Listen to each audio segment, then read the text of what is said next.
The air in the lobby of the Obsidian Group doesn't just smell like expensive filtration. It smells like unearned confidence. It's a scent composed of sandalwood, pressurized oxygen, and the metallic tang of high-frequency trading servers humming beneath the floorboards. Everything here is designed to make you feel small. The 40-foot ceilings, the brushed titanium columns, the silence so thick you can hear the heartbeat of the person standing 6 feet away. I walked in at 8:03 a.m., not because I had to be there, but because the first 10 minutes of a workday are the most honest. It's when the masks are still being adjusted. At the reception desk sat Marcus. He didn't look up. Marcus is 32, wears a suit that costs more than a mid-sized sedan, and carries the title of Director of First Impressions. In reality, he is a glorified bouncer for the C-suite, a man who has mistaken proximity to power for the possession of it. He was busy scrolling through a Bloomberg terminal, his face illuminated by the cold blue light of declining tickers. I stood there for exactly 45 seconds. In the world of high-stakes equity, 45 seconds is an eternity. It's enough time for a stock to crash. It's enough time for a reputation to bleed out. "I'm here for the 8:15 with Sterling," I said. My voice was level, devoid of the frantic pitch usually heard from those seeking an audience with the CEO of a multi-billion-dollar hedge fund. Marcus finally looked up. He didn't look at my eyes. He looked at my shoes, then my watch, then my lack of a lanyard. He performed a rapid-fire audit of my net worth and found me bankrupt. I was wearing a charcoal wool coat, unbranded, and carrying a simple leather folio. To a man who defines value by logos, I was invisible. "Mr. Sterling is in a strategy briefing," Marcus said, his tone dripping with the kind of practiced boredom you only find in people who are deeply insecure. "And we don't take unsolicited pitches. The loading dock is around the corner if you're delivering the catering for the board lunch." He went back to his screen. I didn't move. I watched the way his fingers tapped the desk, frenetic, caffeinated. He was a symptom of a larger pathology. For 3 years, I'd been watching the internal metrics of the Obsidian Group. I'd seen the turnover rates in the middle office, the quiet litigation settlements, the way they treated their human capital as a renewable, disposable resource. They treated kindness as a structural flaw in the code. "I'm not the caterer, Marcus," I said quietly. "And you might want to check the private calendar, the one labeled Project Chimera." Marcus froze. The name hit him like a physical weight. Project Chimera was the internal code name for the emergency liquidity injection Obsidian had been praying for since their position in the lithium markets turned toxic. They were underwater by 400 million, gasping for air, and they'd spent the last month trying to hide the smell of rot from their LPs.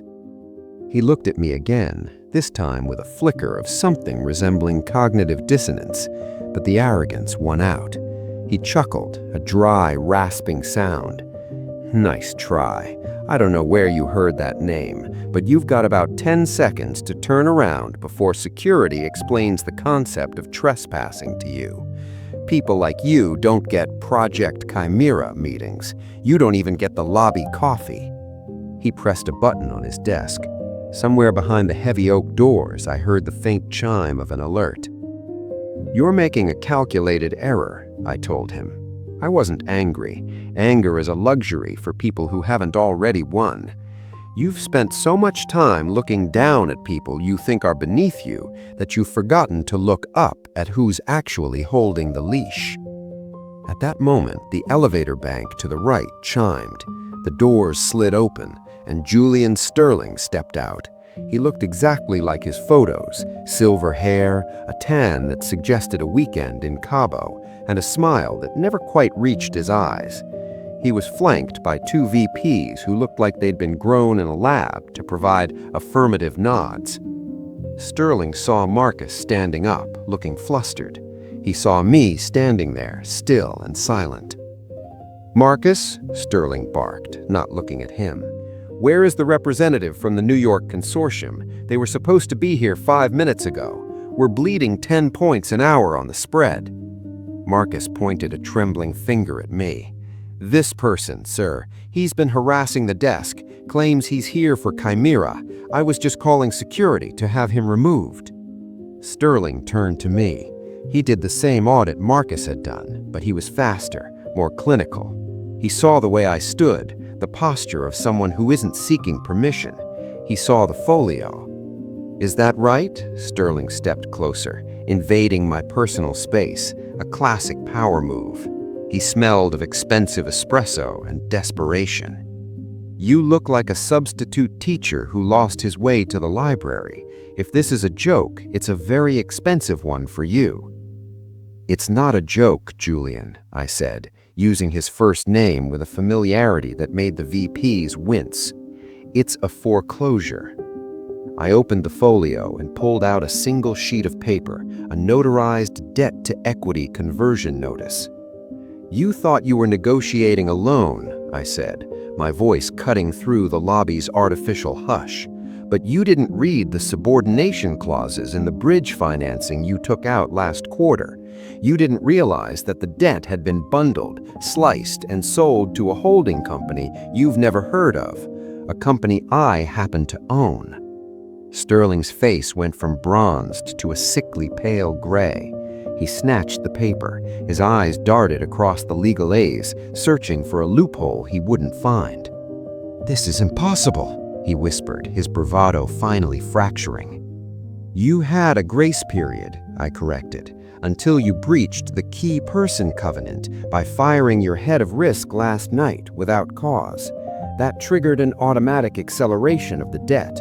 As of 8 a.m. this morning, you don't own this building. You don't own those servers, and you certainly don't own the right to speak to me like that." I looked over at Marcus, who was now standing so still he looked like part of the furniture. The director of First Impressions was staring at a man who had just dismantled his world with a piece of paper. "Marcus," I said, my voice cold and sharp, "since I'm the one paying for the lobby coffee now, I think it's time we discussed your future here, or lack thereof." Sterling looked at me, his mouth opening and closing like a fish out of water. The power dynamic had just shifted. It had inverted. The high-stakes reality was setting in. He was no longer the apex predator. He was just a man in an expensive suit standing in a lobby that no longer belonged to him. "This is a mistake," Sterling stammered, his bravado finally fracturing. "No," I said, leaning in so only he could hear. "The mistake was thinking that because I was kind to your staff on the way in, I wasn't capable of burning your house down." I turned my back on him and walked towards the elevators. "Follow me, Julian. We have a lot of people to fire." The elevator ride to the 42nd floor was the longest 40 seconds of Julian Sterling's life. He stood in the corner, his reflection caught in the polished chrome panels, a man who had entered the lobby as a king and was ascending to his own execution. The two VPs stayed silent, staring at their shoes, already mentally updating their LinkedIn profiles. They knew the smell of a sinking ship. When the doors opened, the atmosphere was different. It wasn't the frantic energy of a high-performance floor. It was the heavy, suffocating stillness of a funeral parlor. The bullpen, usually a cacophony of shouting traders and ringing phones, was eerily quiet. Dozens of screens were flickering with red data, but no one was typing. The staff weren't working. They were waiting.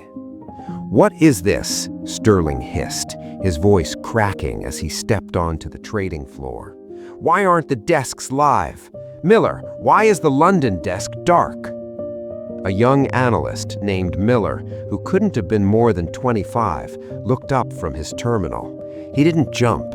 He didn't scramble to apologize. He simply leaned back in his ergonomic chair and looked at Sterling with a terrifying lack of fear. "The credentials have been reset, Julian," Miller said, his voice flat. "System-wide lockout. We can't even access the internal Slack." Sterling whirled around to face me, his face contorting into a mask of pure rage. "You did this? You cut off the vitals of a firm during market hours? That's market manipulation. That's a felony. I'll have the SEC in here before you can finish your little coup." I didn't answer him immediately. I walked to the center of the floor, towards the glass-walled conference room that overlooked the city. I pulled a small encrypted tablet from my folio and tapped a sequence. A wall of monitors behind me roared to life, displaying a cascade of legal filings, bank transfers, and something Julian hadn't expected: HR complaints, hundreds of them. "It's not market manipulation, Julian," I said, my voice projecting across the silent floor. "It's a structured liquidation of toxic assets, and in this case, the most toxic asset in the room is your leadership." I turned to the room, ignoring Sterling entirely. 20 minutes ago, a filing was recorded with the Delaware Chancery Court. Under the terms of the emergency debt-to-equity swap, I have assumed the role of executive chairman. My first act was to suspend all trading permissions. My second act was to listen. I looked back at Sterling, who was now vibrating with a mix of fury and genuine terror. "You treated this place like a private fiefdom. You thought that because you paid these people six-figure bonuses, you bought the right to dehumanize them. You thought that because they were lucky to work for the Obsidian Group, they would endure the verbal abuse, the 80-hour weeks without credit, and the systemic humiliation you call culture." I stepped closer to him. My voice dropped to a whisper that felt like a blade. "You told them kindness was a weakness. You told Marcus downstairs that empathy was a retail emotion that had no place in institutional finance. But here's the thing about systems, Julian. They are built on the labor of the people you despise. And when those people decide to stop turning the gears, the machine doesn't just slow down, it breaks." "You think they'll follow you?" Sterling laughed, a desperate, jagged sound. "These people are mercenaries. They're here for the carry. They're here for the points. They don't care about kindness. They care about the P&L. "Do they?" I asked. I looked at Sarah, the head of operations, who had been with the firm for 12 years. 2 weeks ago, Sterling screamed at her in front of the entire board because his car wasn't waiting at the exact millisecond he stepped onto the curb. He'd called her functionally illiterate because of a typo in 300-page prospectus. "Sarah," I said, "show him the folder." Sarah walked forward. She wasn't trembling. She looked like someone who had just been handed a stay of execution. She placed a thick blue folder on the mahogany conference table. "This is the collective resignation of 68% of your senior staff. They signed them last night. They weren't waiting for a better offer. They were waiting for a reason." The color drained from Sterling's face. A hedge fund is nothing more than its people and its capital. Without the staff, the capital is trapped. Without the staff, the algorithms are just lines of dead code. "You orchestrated a walkout?" Sterling whispered, a desperate sound. "You subverted my entire workforce." "I didn't have to subvert them, Julian. I just had to offer them a dignified exit. I spent the last month meeting with them in hotel bars and private diners. I listened to the stories of how you treated their families, how you reneged on contracts, how you used their NDAs like muzzles." I gestured to the room. "I didn't buy this company because I wanted your lithium positions. I bought it because you made it so easy to take. You created a vacuum of loyalty, and I simply filled it with a better contract." The logistics were clinical. By acquiring the debt through a series of shell companies, Project Chimera, I had gained the legal right to seize the collateral. But the true takeover happened in the hearts of the employees. I had offered them equity in the new entity. I had offered them a seat at the table. I had offered them the one thing Julian Sterling never could: respect. Sterling looked around the room, searching for a friendly face. He found none. He looked at the VPs who had been his shadows for years. They were already on my side of the room. "You're a ghost, Julian," I said, sitting down in the chair at the head of the table, his chair. "The Obsidian Group died at 8 a.m. This is something new, and you're not invited." The physical collapse was subtle at first. His shoulders slumped. The tan seemed to turn into a gray film of sweat. He reached out to steady himself on the table, his hand trembling. For the first time in his life, the hierarchy had flipped, and he was at the bottom of the pyramid. "What do you want?" he asked, his voice barely audible. "I want you to leave, but first, I want you to watch." I turned back to the monitors and pressed a button. The red data began to turn green. The lockouts were lifting, but the names on the accounts were different. The Sterling Alpha Fund was being rebranded in real time. "We're going to fix the mess you made," I told him, "and we're going to do it using the very weakness you mocked." Sterling stood there, a broken monument to a dead era of business, as the room began to hum with a new, focused energy.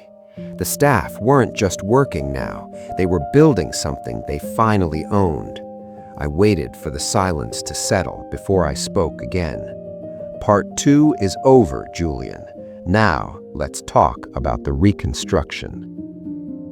Sterling stood paralyzed, a man watching his own ghost wander the halls of a kingdom he no longer ruled.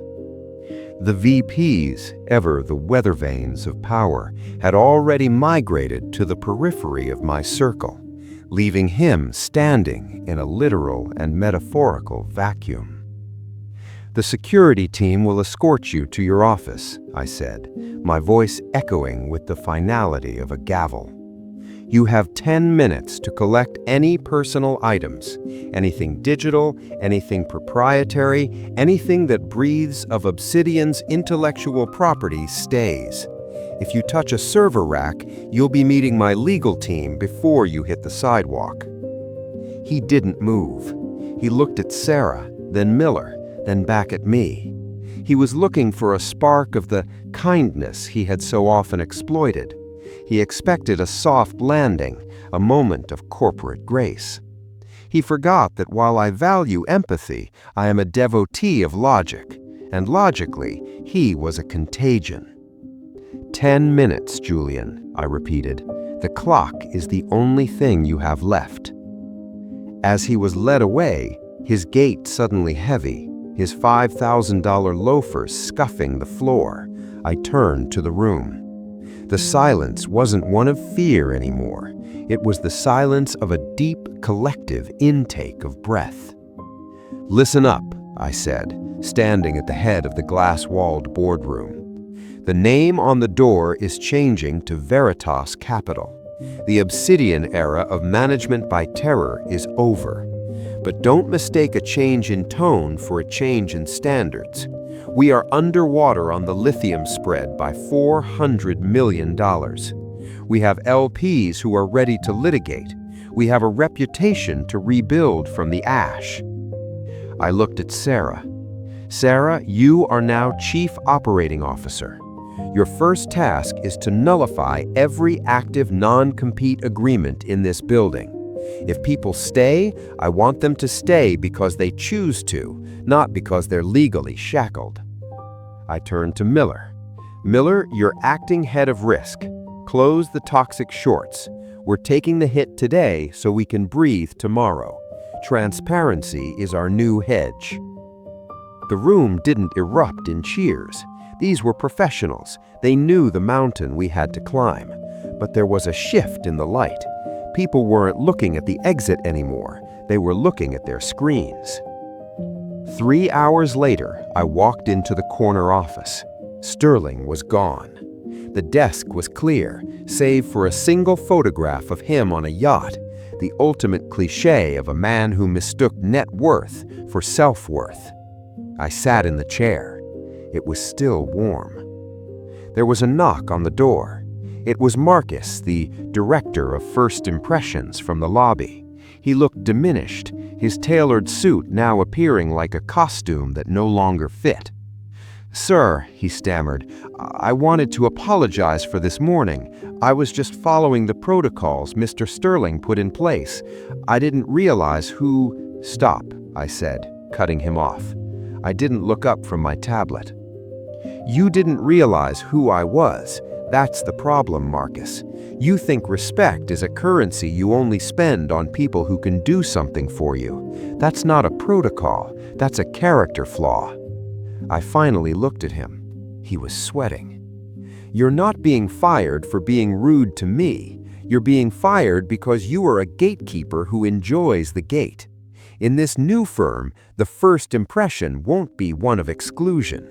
You can collect your severance from Sarah. It's generous, more than Julian would have ever given you. Consider it a final lesson in the weakness of kindness."